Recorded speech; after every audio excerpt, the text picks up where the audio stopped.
Five Nights at Freddy's is a series I'm sure many of you have heard of. If you were to search for it on YouTube, you would most likely find a bunch of videos of people attempting to play the game and just screaming at the different jump scares for cheap laughs. But is this game actually fun, or is it just a jump scare simulator? Okay, yeah, so it definitely is a jump scare simulator, but it's also a horror-themed puzzle game, and it's got this great aesthetic to it. So here we are on night one. The game drops you right into the gameplay itself. Gives you a recording from the previous employee, gives you a brief explanation of the story. Essentially, you're a night security guard working at Freddy Fazbear's Pizzeria. But the problem here is they have 4 animatronics that actually come to life at night and try to sneak into your security guard room and murder you. So it's not actually unlike my first job at Chuck E. Cheese's. The main difference being when I did die in the game, at least I was able to try it again. Now each of these animatronics have a different pattern when they come to life of how they come and attack you in your office. So your goal here is to figure out each of their pattern and block them from getting into the office. Now you have 2 doors, 2 lights, and a camera to watch them on. There is also certain cameras you have to watch that will affect each of the animatronics patterns. And your biggest obstacle is going to be your power percentage, where everything you do uses more power, including closing the doors. What? Haven't you heard of battery-powered doors? Anyway, so you have to maintain this power percentage until 6 a.m. and once you do, you get on to the next stage. Now each night gets increasingly more difficult, of course, until you get through 5 nights of Freddy's. And then once you do that, you get a 6th bonus night, so hooray for that. Now this is a pretty short game. It takes about 2, maybe 3 hours to beat, depending on you. But the good news is there are 4 more sequels after the first one. Now, personally, I've only played the first 2, so I am just going to talk about the first and the second.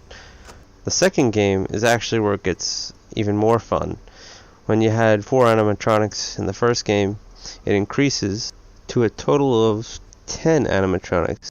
The good news is some of those animatronics do have the same exact patterns as the others, so you don't have to really change anything for them, but it still does add more variety. Including on the camera system, you have a music box that you have to continuously wind. If you let it run out of time, well then you're again dead. Of course it makes sense that I am able to wind a music box through a camera. I can also flash my light through it. Now one of the biggest draws in the second game is there is actually no doors to close, because apparently battery powered doors don't actually exist. I don't know. I guess it was a big contention that they use power. So this time we just get a flashlight, and that has battery power, and a mask that when you pull down fools the animatronics into thinking you're Freddy, including it fools Freddy somehow. Now while I did actually have fun playing the first game, I do feel like the second game was actually even better. See, now both games do have this great atmosphere of fear and mystery. You gotta solve the puzzle, figure out where everyone comes from, and every minor subtle sound or event that happens in the game is a hint of what to do. But the second game, it just adds a little more. It has that music box, it has a couple extra animatronics, and just that addition to the game adds an extra challenge that was lacking from the first. Now something they do in both games is they start off the first night very easy. That's obvious, you know, as the game gets longer it's going to get harder. They do a good job of introducing each animatronic as the nights go on, and then once you beat that 5th night you feel accomplished and find out there's a 6th night, and that's where the real challenge happens. So let's go ahead and check in on night 6. Okay, I finally made it to 5 a.m. on night 6. I'm almost there. I gotta wind this music box, can't let it run out. Oh, Chica's here. Just gotta wait. Gives me a little bit of a breather, that's nice. Check the vents, flash the hallway, check the vent. Oh shit, someone's in there. My music box is almost done. I gotta wait till Bonnie's gone here, and now I can wind up the music box. That was really close. And Chica's back, and my music box is still really low, and oh fuck, I did it.